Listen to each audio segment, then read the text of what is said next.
नमस्कार दोस्तों, संस्कृत सागर के चैनल में आपका बहुत बहुत स्वागत करता हूँ। मैं जितेंद्र कुमार वर्मा आपके सामने लेकर उपस्थित हूँ नासदी सूक्त, शिष्ट उत्पत्ति सूक्त। नासदी सूक्त को जिसको शिष्ट उत्पत्ति सूक्त भी कहते हैं। हम लोग आज नासदी सूक्त की विशेषताएं पढ़ेंगे और उसका क्या क्या विशेषण है, चलिए हम लोग देखते हैं।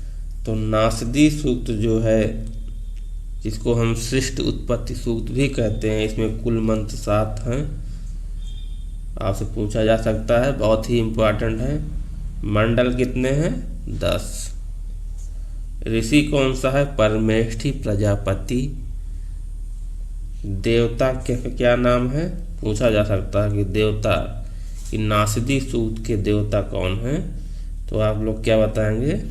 सृष्टि स्थिति प्रलय कर्ता परमात्मा। और सूक्त संख्या कितनी है? 129। सूक्त संख्या कितनी है? 129। छंद कौन सा है? त्रिष्टु।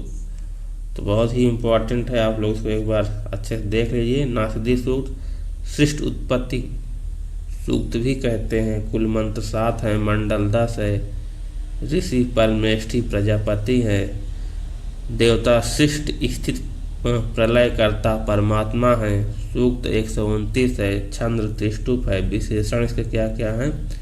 विशेषण को आप लोग ध्यान से पढ़िएगा। आवरीवा, आवरीवा आवरण करने वाला तत्व। आनीत प्राण से युक्त। अवातम क्रिया से शून्य। स्वधया, स्वधयंगम माया से। गुलहम, गुलहम में आच्छादित। अप्रकृतम, अप्रकेतम आज्ञायमान। तुच्छेन, तुच्छ अभाव रूप अज्ञान से। आगे क्या लिखा है? अपिहितम, अपिहितम आच्छादित। कवयः क्रांतदर्शी ऋषियों ने। रेता सृष्टि का बीज रूप कारण। रेता का मतलब क्या था? सृष्टि का बीज रूप कारण। विशिष्ट,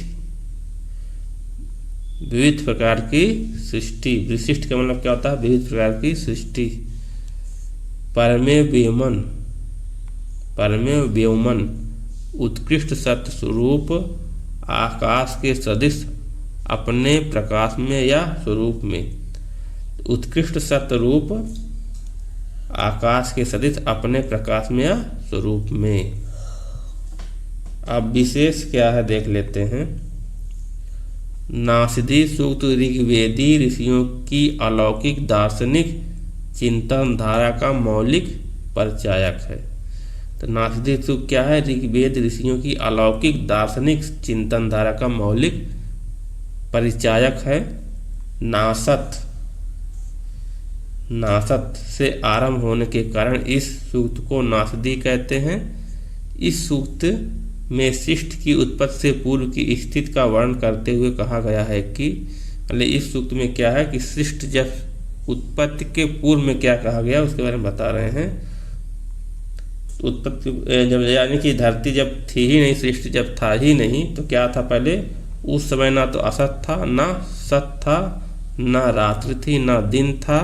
सृष्टि का सूचक कोई चिन्ह ही नहीं था, कोई चिन्ह नहीं था। सबसे पहले काम संकल्प, सबसे पहले क्या आया है? काम यानी संकल्प, इच्छण उत्पन्न हुआ। यही संकल्प सृष्टि के नाना रूपों में अभिव्यक्त हुआ। तो सबसे पहले काम संकल्प जो है उत्पन्न होता है, यही संकल्प सृष्टि के नाना रूपों में अभिव्यक्त हुआ। उस समय केवल एक ही तत्व था। उस समय कौन था? उस समय केवल एक ही तत्व था जो अपनी नैसर्गिक शक्ति से जीवित था। बता रहे हैं कि उस समय केवल एक ही तत्व था जो अपनी नैसर्गिक शक्ति से जीवित था। इस सूक्त में प्रतिभा की शक्ति से अद्वैत तत्व की शाश्वत स्थिति की अनुभूति की गई है। यानी इस सूक्त में प्रतिभा की शक्ति से अद्वैत तत्व की शाश्वत स्थिति की अनुभूति की गई है। और प्रमुख सूक्त कौन कौन से हम लोग देख लेते हैं। बहुत ही इम्पोर्टेंट सूक्त हैं इसमें से।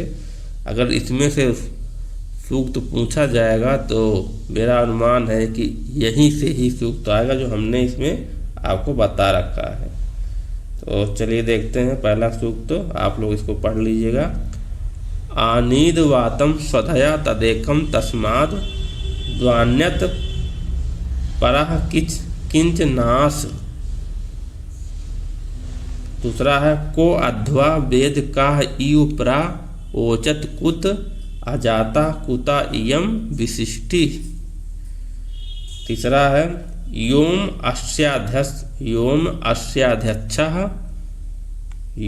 अस्याध्यक्षः परमे व्योमन सो अंग वेद यदि वह ना वेद। तो मेरे ख्याल से आप लोग समझ गए होंगे। 3 मंत्र मैंने लिखा है। आनीद वातम स्वधया तदेकम तस्मात् द्वान्यत पराः किंच नाश को अध्वा वेद काह इय प्रा ओचत कुत अजाता कुत इयम विशिष्टि। योम